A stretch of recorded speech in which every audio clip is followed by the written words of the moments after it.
দিদি বলছি আপনার তো আজকে ইন্টারভিউ ছিল, আজকের ইন্টারভিউ সন্ধ্যে আপনার যে এক্সপিরিয়েন্স সেটা যদি একটু বলেন। আমার নিজের তো খুবই ভালো লেগেছে, আমি আমার পছন্দ মতোই ডেমো দিতে পেরেছি। আর ওনারা খুবই সাহায্য করছিলেন অবশ্যই, যে যেটা ভুলে যাচ্ছি সেটা একটু হিন্টস দিয়ে মনে করানোর চেষ্টা করছিলেন। আমার খুবই ভালো লেগেছে ম্যাডামদেরকে, স্যার ম্যাডামদেরকে। কিন্তু আপনি যখন ইন্টারভিউ বোর্ডে ঢুকলেন তখন হচ্ছে আপনাকে কি নিজের সম্বন্ধে কোনো কিছু জিজ্ঞেস করেছিলেন ওনারা? না, লাস্ট কোয়ালিফিকেশন কোয়ালিফিকেশন জিজ্ঞাসা করেছিলেন, নিজের সম্পর্কে কিছু জিজ্ঞাসা করেছিলেন। ডেমনস্ট্রেশনটা তার মানে আপনি আপনার ইচ্ছা মতোই দিতে পেরেছেন, তাই তো? হ্যাঁ, ওনারা জিজ্ঞাসা করে নিচ্ছেন যে আপনি কি বিষয়ে দিতে চান।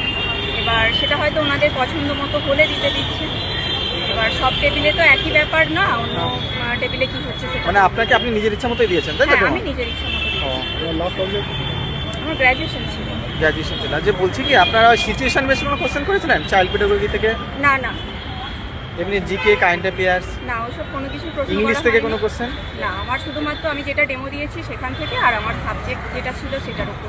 আচ্ছা, আপনি ডেমো যে দিয়েছেন সেটা কিসের উপর ডেমো দিয়েছিলেন? আমি পাচনতন্ত্রের উপর দিয়েছি। পাচনতন্ত্রের উপর দিয়েছিলেন। আচ্ছা, পাচনতন্ত্র মানে ডাইজেস্টিভ সিস্টেম, হ্যাঁ। ডাইজেস্টিভ সিস্টেমের উপরে কি কোনো পাচনতন্ত্রের উপরে কোনো কোশ্চেন করেছিলেন ওনারা? হ্যাঁ, ওখান থেকেই বেশিরভাগ প্রশ্ন। যেমন দুই একটা কোশ্চেন যদি মনে থাকে যদি বলেন। যেমন অংশগুলোর নাম, হ্যাঁ। সেখানে কি উৎসেচক খরিত হয়, হুম।